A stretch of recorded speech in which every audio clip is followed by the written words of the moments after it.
Buenos días, hermanos. ¿Cómo estamos? Qué bueno. Triste, ¿por qué? Sí, eso tiene mucho que ver con lo que vamos a predicar y escuchar hoy día de la palabra de Dios. Las Escrituras dicen que los días son malos, ¿cierto? Y que estamos en medio a grandes desafíos como iglesia, como pueblo de Dios. Tenemos desafíos grandes. Y que es lo que nos enseña la palabra de Dios para estos días. Qué privilegio es para nosotros como iglesia estudiar Apocalipsis. Estamos en el capítulo 14. O sea, gracias a Dios hemos caminado del capítulo 1 hasta el 13. Pasamos de la mitad de Apocalipsis y seguimos perseverando por la gracia de Dios.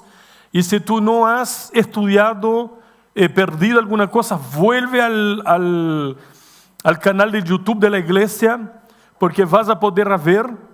De repente yo a veces estoy en un viaje de entrenamiento en otros países y una persona se me acerca y me dice: oye, está buenísima la serie de Apocalipsis. Y yo, wow, o sea, hay mucha gente acompañando. Y después fuimos a ver. Tenemos unas prédicas con pocas visualizaciones, pero tenemos prédicas con más de 50,000. Es decir, no son gente de acá, de CMP, son de todo el mundo. ¿Por qué? Porque la gente tiene sed y hambre de la palabra de Dios. Y cuando nosotros enfrentamos el desafío de estudiar Apocalipsis, no fue fácil.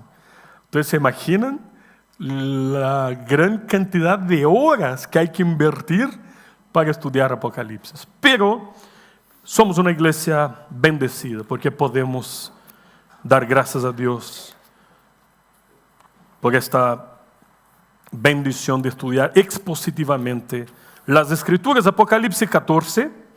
Yo voy a hacer lo siguiente. Este es un texto que tiene 20 versículos.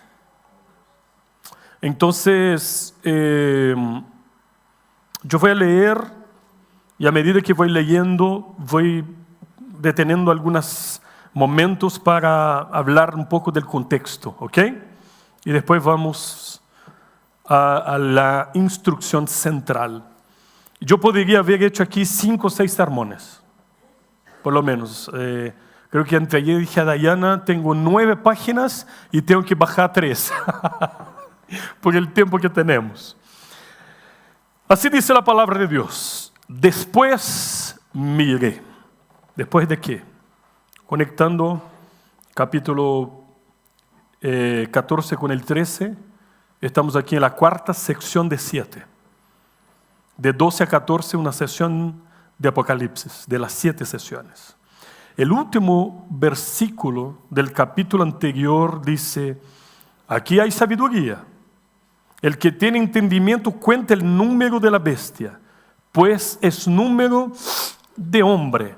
Y su número es 666.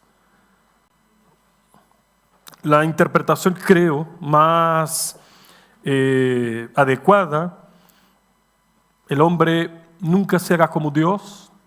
El hombre fue creado en el 6º día. El número 7 es el número de la perfección. Entonces el hombre puede tratar con todas las fuerzas de querer ser igual a Dios, pero nunca lo será. Entonces 666, podemos decir hombre, hombre, hombre. Es número de hombre, no del 7 de la perfección de Dios.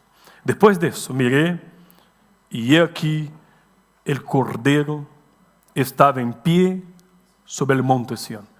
Pocas veces, yo me acuerdo hasta ahora, 2 veces el Cordero de pie en Apocalipsis. Y ahora está de pie.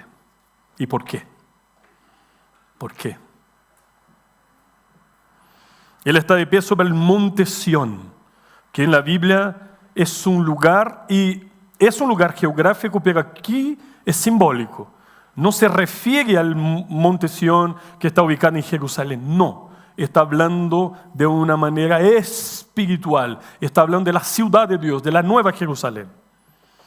Por lo tanto, lo que estamos viendo aquí es la iglesia redimida, o teológicamente estamos hablando de la iglesia triunfante, los redimidos y la iglesia en el cielo.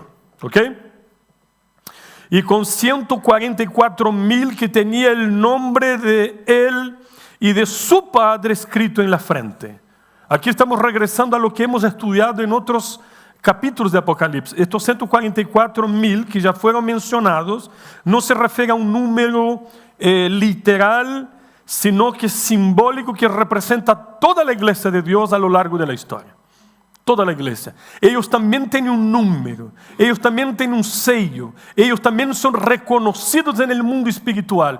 Pero ahora Juan agrega que tiene el número del Padre y del Cordero escrito en la frente. Aquí la interpretación más adecuada es que se trata de los redimidos, los que fueron regenerados y que tienen mente y corazón iluminados por el poder del Espíritu Santo. Estos son los reconocidos en el mundo espiritual, o sea, la iglesia de Dios, los verdaderos creyentes. Oí una voz del cielo, tengo que caminar más rápido, estoy recién en el versículo 2. Oí una voz del cielo como estruendo de muchas aguas y como sonido de un gran trueno.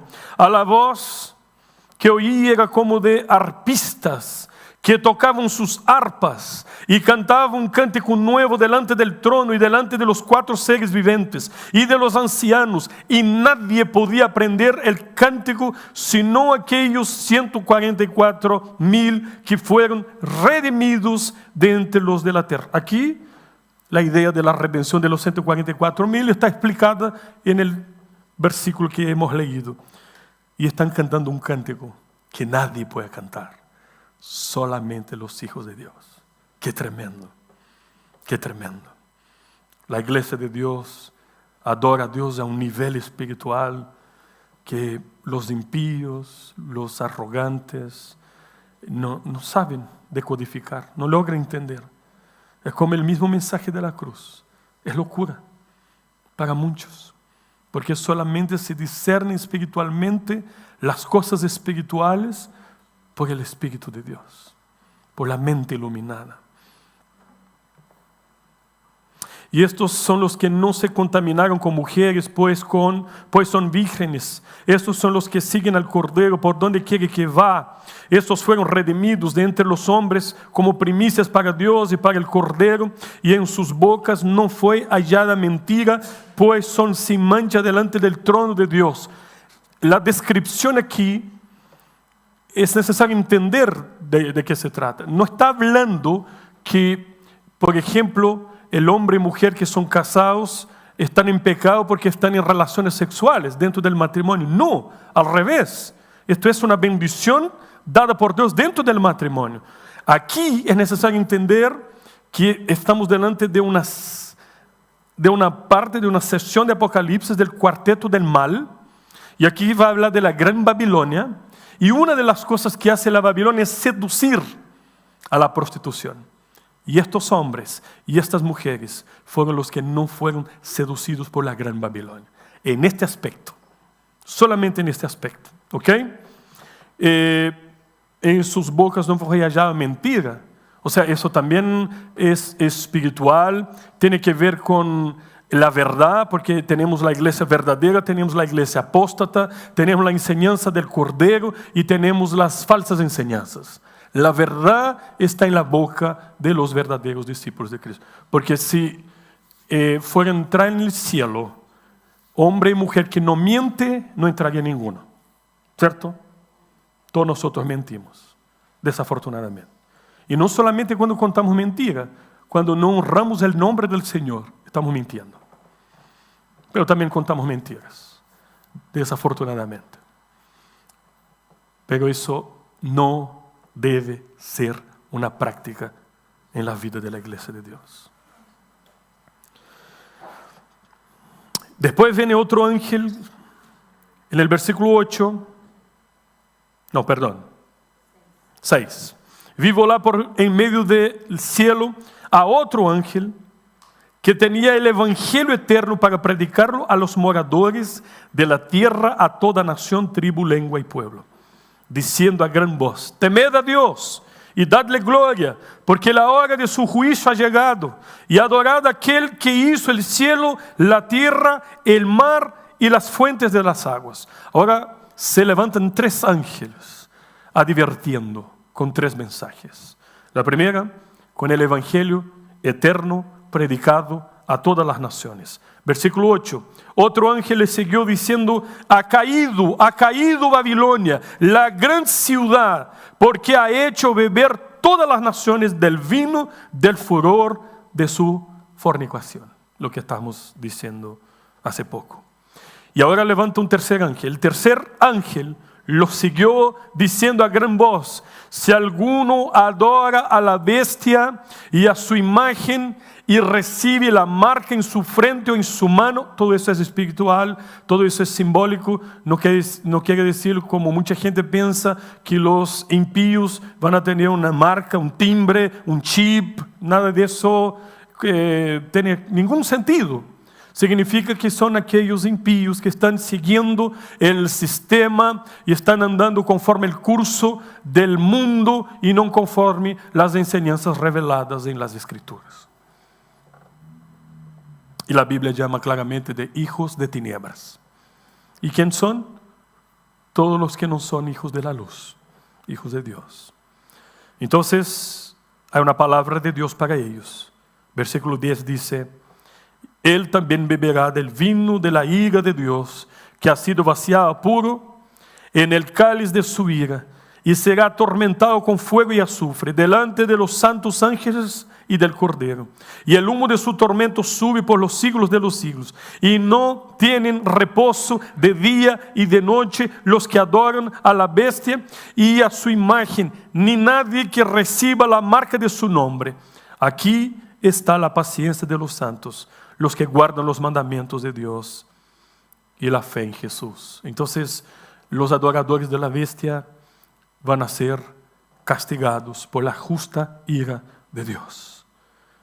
En medio a un mundo que fue seducido por el príncipe de este mundo, están los creyentes que se han mantenido fieles, no por su fuerza, sino por lo que llamamos perseverancia de los santos. El versículo 12 dice: aquí está la paciencia de los santos, los que guardan los mandamientos de Dios y la fe en Jesús. Ellos solo son capaces de guardar los mandamientos y la fe en Jesús, porque Dios los sostiene en medio de un mundo de gran persecución.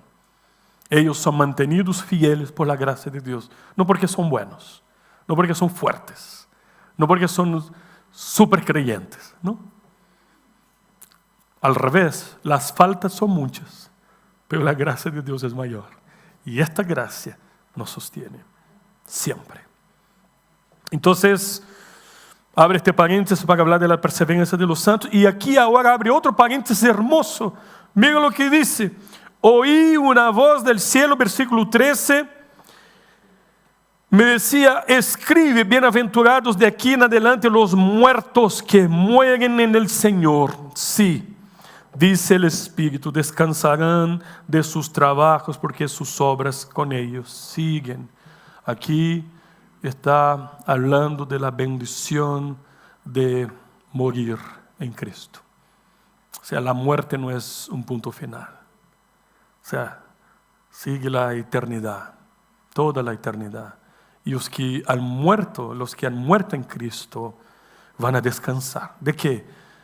De este mundo, de la persecución, de las pruebas, de las tribulaciones, de un mundo caído, de sus propios pecados, de sus fracasos, de tantas y tantas cosas. Nos cansamos de nosotros mismos, ¿cierto? Nos cansamos de no ser santos, nos cansamos de no ser perfectos para Dios. Eso es cansador. Es cansador. Aunque disfrutamos de la bendición de la santificación, estamos en medio de una lucha tremenda que cesará en la muerte y definitivamente en la segunda venida de Cristo. Pero dice el texto que sus obras os seguirán. O sea, no son las obras que nos llevan al cielo. Nosotros somos salvos por gracia, pero llevamos nuestras buenas obras al cielo con nosotros, porque fuimos criados para ellas.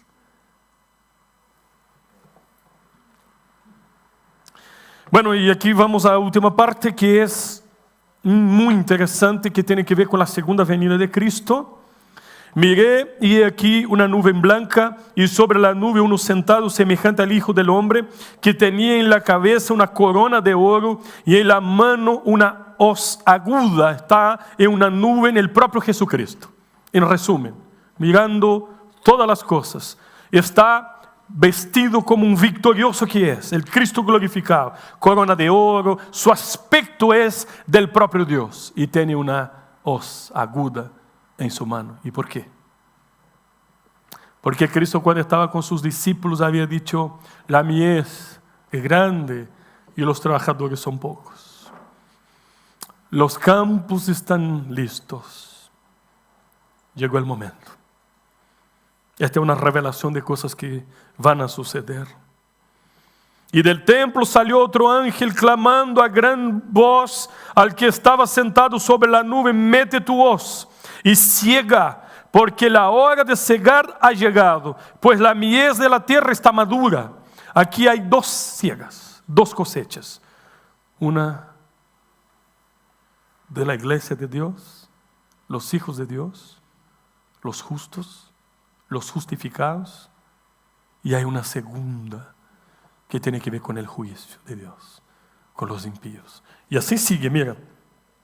Y el que estaba sentado sobre la nube metió su hoz en la tierra y la tierra fue cegada, la primera ciega. Las escrituras hablan de qué? Del maíz, no, del trigo y de la cizaña. Están juntos. Pero la hoz precisa del cordero va a cegar el trigo. Salió otro ángel del templo que está en el cielo teniendo también una hoz aguda.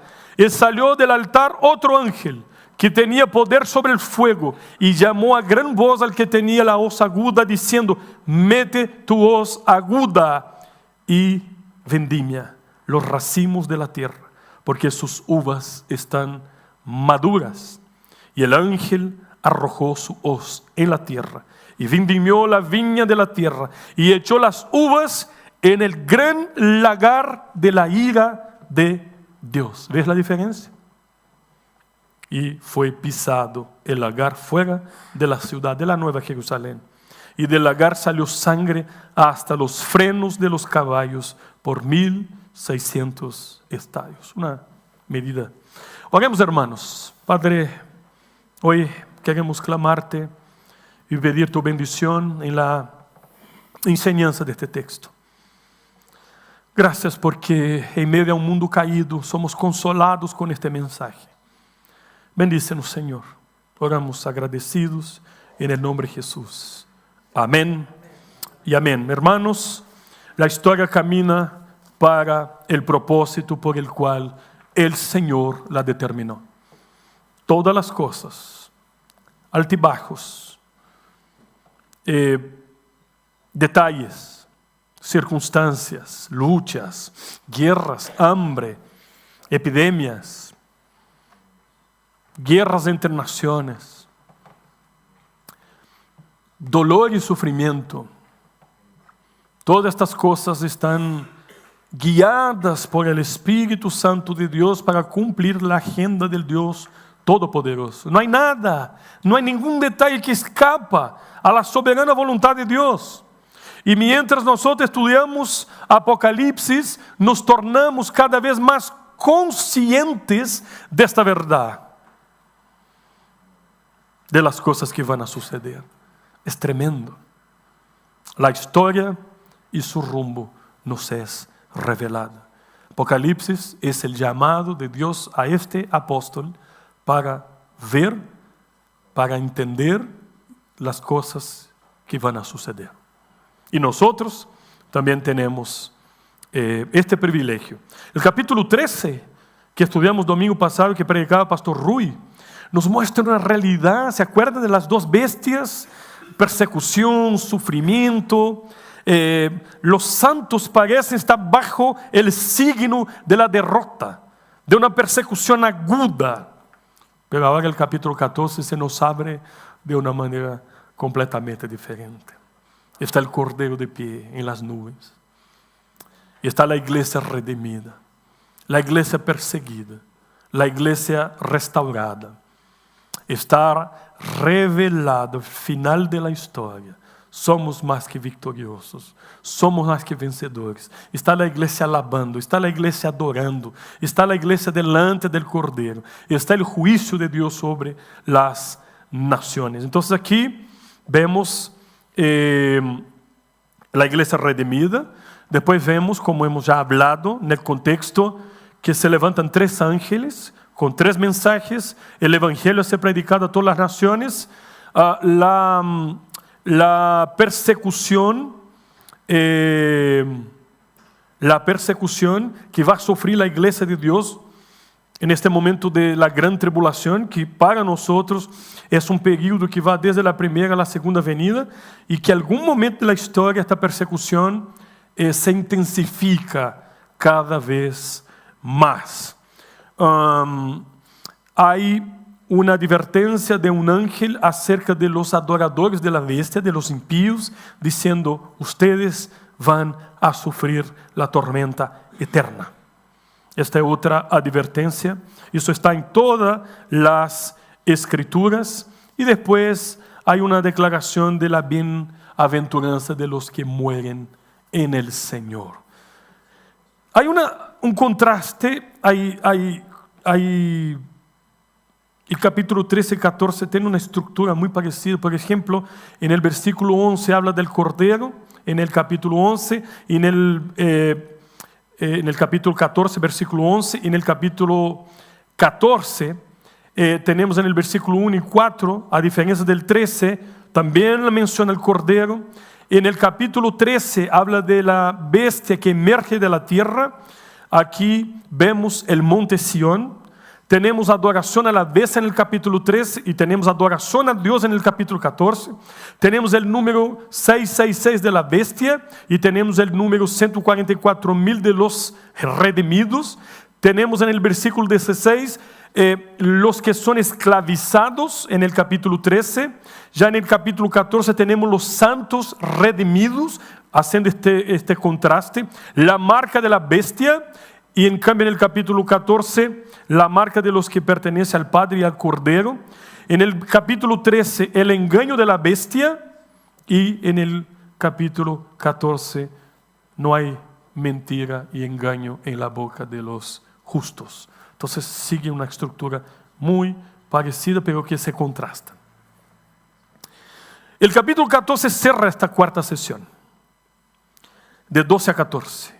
Y después vamos a entrar en la quinta sesión de 7. Y que cubre todo el periodo de la historia. Entonces, resumidamente, ¿cuáles son las enseñanzas que nos entregan este texto? Primeramente, aquí, en el capítulo 14, del versículo 1 a 5, y no es siempre que la sociedad bíblica, en sus títulos editoriales, logran hacer bien las divisiones, y para mí aquí lograron. Por ejemplo, del 1 a 5 hay una división. Ellos ponen, yo estoy con Reina Valera 1960, el cántico de los 144,000. La primera enseñanza que tenemos en estos 5 primeros versículos es acerca de la iglesia de Dios. La iglesia redimida. La iglesia que está con Cristo en el cielo. Sión aquí es la zona de la soberanía de Dios, convirtiéndose en una expresión de salvación que no está vinculada a la geografía, como hemos dicho. Por ejemplo, en Hebreos capítulo 12, versículo 22, Hebreos 12, 22, nos habla de Sión de la manera espiritual. Dice: sino que os habéis acercado al monte Sión, a la ciudad de Dios vivo, Jerusalén celestial, a la compañía de muchos millares de ángeles. O sea, en el sentido espiritual. Estos 144,000 son todos los cristianos, los elegidos, los redimidos en la historia de la humanidad. Se refiere a los mismos.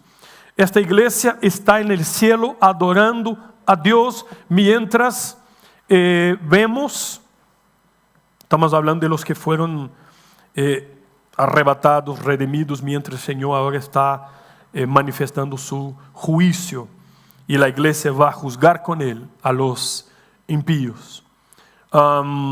Aquí vemos cuáles son las características de esta iglesia en estos 5 primeros versículos. Una iglesia que adora a Dios con un cántico espiritual, reconocido solamente en el mundo espiritual. Es una iglesia victoriosa. Es una iglesia que está totalmente apartada del mundo, santificada. Es una iglesia que fue elegida por Dios en la eternidad. Y la historia cumple su propósito. Dice aquí el texto en el versículo 4 que estos son primicias para Dios. ¿Y quiénes son las primicias? Todos los creyentes, todos los elegidos, son tratados como primicia por el propio Dios. Son el tesoro particular del propio Dios. Esta es la iglesia de Dios. Entonces, esa es la primera enseñanza. Esta es la iglesia. Estos son los convertidos. Estos son los elegidos. Estos son los regenerados. Estos son los justificados. Estos son los santificados. Y estos son los glorificados. Después viene el mensaje de los 3 ángeles. Ya hablamos un poquito acerca de ellos. Primero, versículo 7, diciendo, versículo 6, vi volar por medio del cielo a otro ángel que tenía el evangelio eterno para predicarlo a los moradores de la tierra, toda nación, tribu, lengua y pueblo. Hay un plan de Dios. Y el plan de Dios es que la predicación llegue a todos los rincones de la tierra. Está dicho en Mateo capítulo 24, creo que versículo 14, si no me equivoco, y será predicado este evangelio para testigo de todas las naciones y entonces vendrá el fin. Y ahora, aquí hay una primera vez que aparece esa expresión evangelio eterno. Es la última oportunidad que tienen las naciones. La última oportunidad de arrepentirse. Dice, versículo 7, el contenido: temed a Dios y dadle gloria, porque la hora de su juicio ha llegado. Y adorad a aquel que hizo el cielo, la tierra, el mar y las fuentes de aguas. Y aquí también, hermanos, hay algo que tiene que ver con nuestra misión. Con la misión de la iglesia. Y muchos pueden decir, ¿sabe qué, pastor? ¿Por qué voy a estar preocupado con África, con Corea del Norte, con Ucrania, si tenemos tanto trabajo que hacer en Chile? Esta es la visión de hombres y mujeres que no entendieron su llamado y ni tampoco el evangelio. La palabra de Dios a los discípulos, sus verdaderos discípulos, es ser testigos en Jerusalén y hasta lo último de la tierra.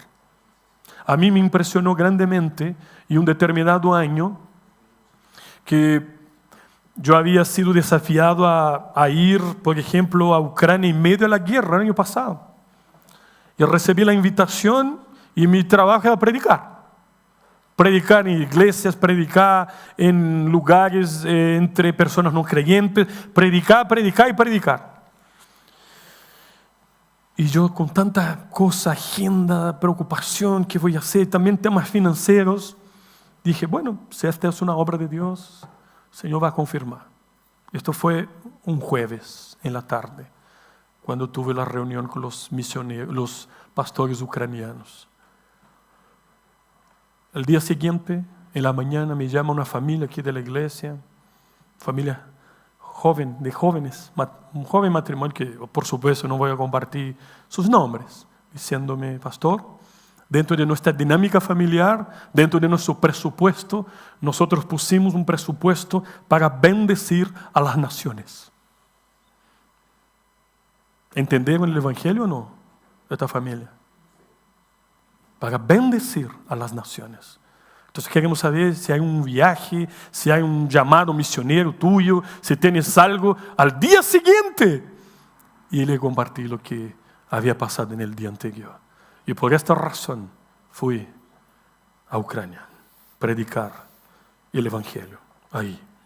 Un otro hermano que me llama y me dice, yo no sé por qué estaba orando, pastor, yo no soy pentecostal, no soy carismático, pero no sé por qué, Señor, puse en mi corazón llamarte y hay una ofrenda que quiero dar para misión transcultural.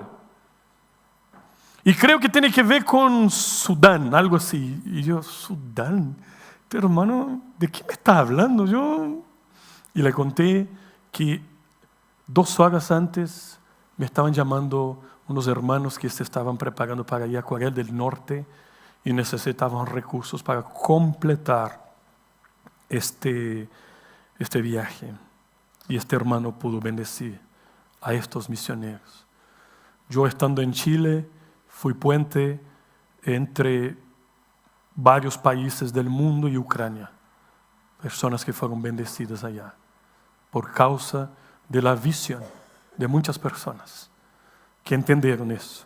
Este ángel proclama que el evangelio eterno es la última oportunidad de todas las naciones. Es por esto que la iglesia tiene un llamado misionero. Hermanos, tenemos este llamado. No podemos olvidar de eso. Y yo casi nunca hablo de estas cosas acá, pero tiene que ver con este texto. Después, el segundo ángel está hablando acerca de otro enemigo que se está cayendo. Un enemigo que hizo mucho daño a la iglesia, que persiguió a la iglesia, que engañó al mundo, que fue atroz en la persecución de los cristianos, torturó a los cristianos, mató a los cristianos, como hemos estudiado en el capítulo 12 de Apocalipsis. Y el ángel brada, raya, grita: ha caído Babilonia, la gran ciudad, porque ha hecho beber a todas las naciones del vino del furor de su fornicación. Los enemigos están de pie hoy día, soberbios, arrogantes y vanidosos, pero su caída está determinada. Van a caer, uno por uno. Es una promesa asegurada de las Escrituras. Y Babilonia no es una ciudad específica, es un sistema, es el sistema del mundo, es la seducción, es la prostitución, son representados por los ídolos que alejan el pueblo de Dios, el único Dios. Babilonia, Babilonia, como fue profetizada por Isaías, cayó. Y el ángel da esta tremenda noticia: se acabó. Babilonia, Babilonia ha caído la gran ciudad, porque ha hecho beber todas las naciones. Es toda una cuestión de tiempo, está todo bajo el control de Dios. Nada pasará, todo cumplirá el gran propósito de Dios. Babilonia va a caer. Hizo tanto daño Babilonia a los fieles, pero su caída está determinada. Después de eso viene otra condenación. Versículo 9.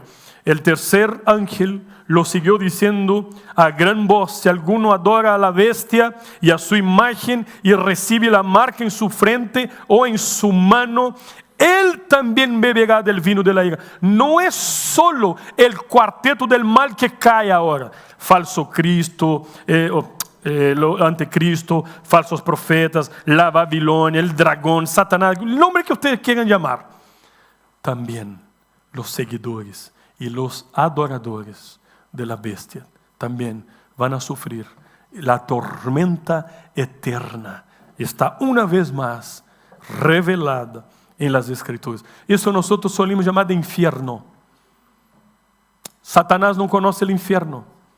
Los hombres y las mujeres que han muerto ahora todavía no conocen el infierno. El infierno está siendo preparado todavía y solamente será abierto en el momento en que el Señor envíe para allá después del juicio final. Los adoradores de la bestia beberán la misma copa de la ira de Dios, y ahora sin mezcla, porque cuando vimos las otras sesiones, las trompetas que están advirtiendo, los sellos, siempre había juicio, pero todavía había misericordia, todavía hay tiempo, todavía se puede arrepentirse, pero ahora ya no, demasiado tarde, ahora no hay nada de misericordia, se acabó el tiempo. Los hombres van a desear escuchar la palabra. Van a decir, ¿por qué no hice caso? Cuando mi compañera en el colegio, cuando mi compañera en el trabajo, en la universidad, cuando mi vecino, cuando mi primo me predicó del evangelio, ¿por qué no hice caso? Demasiado tarde. Llegará este día. Y el ángel está anunciando eso. Después, otra vez, bienaventurados los que mueren en Cristo, aquellos que fueron martirizados por la bestia o la gran ramera, que es la gran Babilonia, dice que ahora son muy felices, son bienaventurados. No todos los muertos son felices, sino los que mueren en el Señor, por supuesto. Los muertos en Cristo descansan. Hay un gran contraste entre los impíos, atormentados. En el versículo 11 nos dice, no tiene descanso. En cambio, los redimidos descansan en el Señor. Pablo utiliza esta expresión para los que han muerto en Cristo. Están descansando, están durmiendo. Aquellos que mueren en Cristo no mueren, duermen, no vagan, no van al purgatorio ni a la tumba. Van al paraíso, al hogar, al cielo, al seno de Abraham. Van a habitar con Cristo, lo cual es incomparablemente mejor. Y los muertos en Cristo no son llevados al cielo por sus buenas obras, pero llevarán todas sus buenas obras con ellos. Eso tiene que ver con galardón. Seremos juzgados por nuestras buenas obras. ¿Qué estás haciendo tú de tu vida? ¿Dónde has invertido tus recursos? ¿Qué estás haciendo con tus planes? ¿Qué de su vida? ¿Para quién está trabajando? ¿De qué lado estás? ¿Para quién vives? Determinará o determina para quién mueres.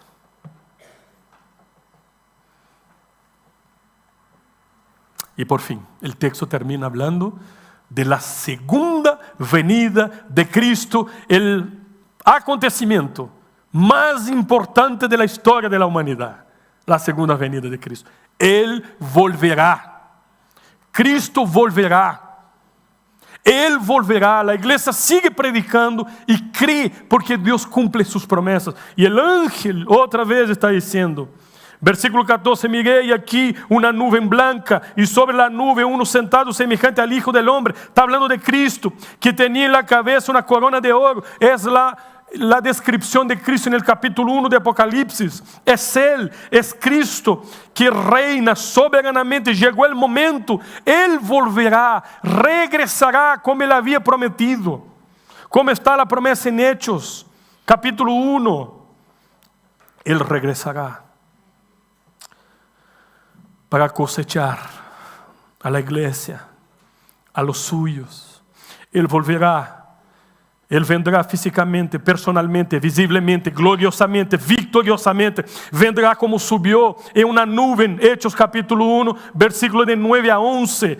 Vendrá con las nubes, versículo 7 del capítulo 1. ¿Para qué vuelve Cristo? ¿Para qué, hermanos? ¿Por qué Cristo volverá?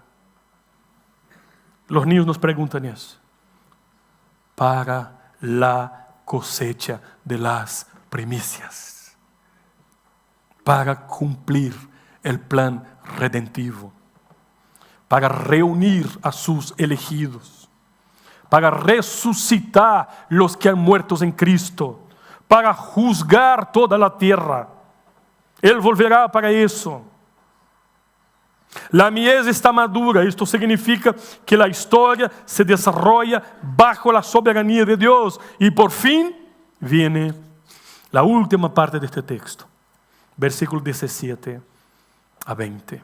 Y salió otro ángel del templo, que está en el cielo, teniendo también una hoz aguda, Y salió del altar otro ángel que tenía poder sobre el fuego, y llamó a gran voz al que tenía la hoz aguda, diciendo: mete tu hoz aguda y vendimia los racimos de la tierra, porque sus uvas están maduras. Y el ángel arrojó su hoz en la tierra, y la vendimió, la viña de la tierra, y echó las uvas en el gran lagar de la ira de Dios. Y fue pisado el lagar fuera de la ciudad. Ahí está el juicio final.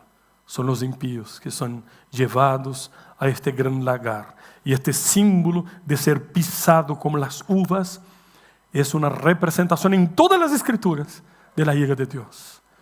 Ira sin misericordia. La ira de Dios. Esto es real, hermanos. Esto no es un cuento, no es una película de ficción. Esto es la convicción de los santos a lo largo de la historia. Así cree la iglesia de Dios. Estas cosas van a pasar. Porque no está diseñada por la religión, por la denominación, por los reformados, por la iglesia presbiteriana. Está revelado o revelada en las escrituras. Ahora, este texto nos obliga a reflexionar acerca de algunas cosas. ¿De qué lado estamos? ¿De qué lado estamos?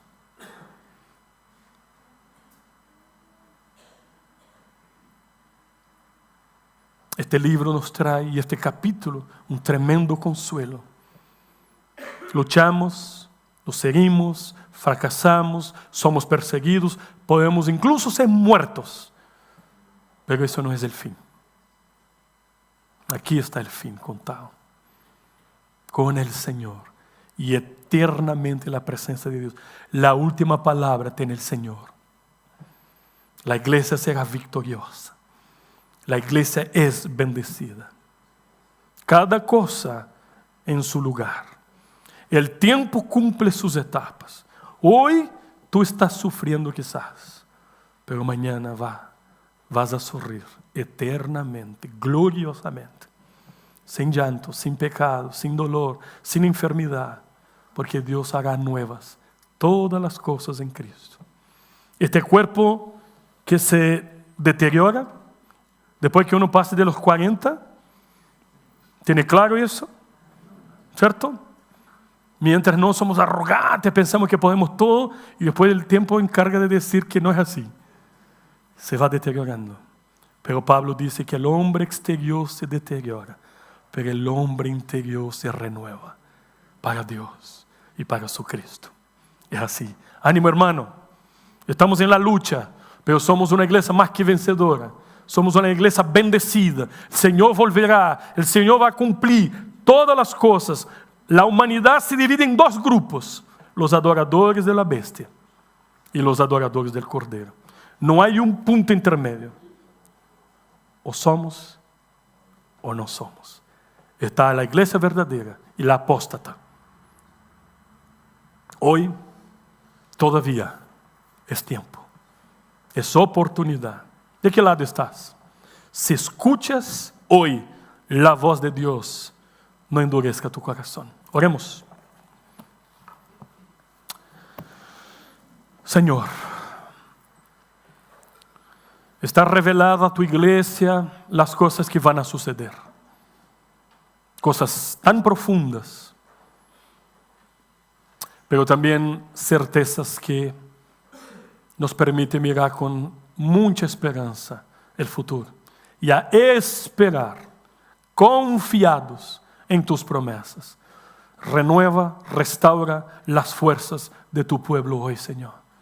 Y que nuestra esperanza sea renovada porque Cristo volverá, y que nosotros no construyamos castillos o una vida o tesoros en este mundo, perdiendo de vista lo que es más importante para los verdaderos cristianos, que es servir, que es adorarte, que es vivir para ti, que es proclamar el evangelio a todas las naciones. Señor, que nuestros días, nuestros dones, nuestros tiempos, que nuestra familia, que los dones y talentos que nos has dado, los recursos que has puesto en nuestras manos, sirvan para cumplir los planes que tienes determinados para nosotros. Y perdónanos, Señor, si no hemos entendido así. Y perdónanos, Señor, por las tonteras, por las malas decisiones, por la dureza del corazón. Perdónanos, Señor, por no entender que estamos en una batalla espiritual tremenda. Perdónanos, Señor, cuando vivimos como necios, como personas completamente ciegas, sin entendimiento, sin sabiduría. Abras hoy, Señor, nuestro entendimiento. Oramos agradecidos en el nombre de Jesús. Amén.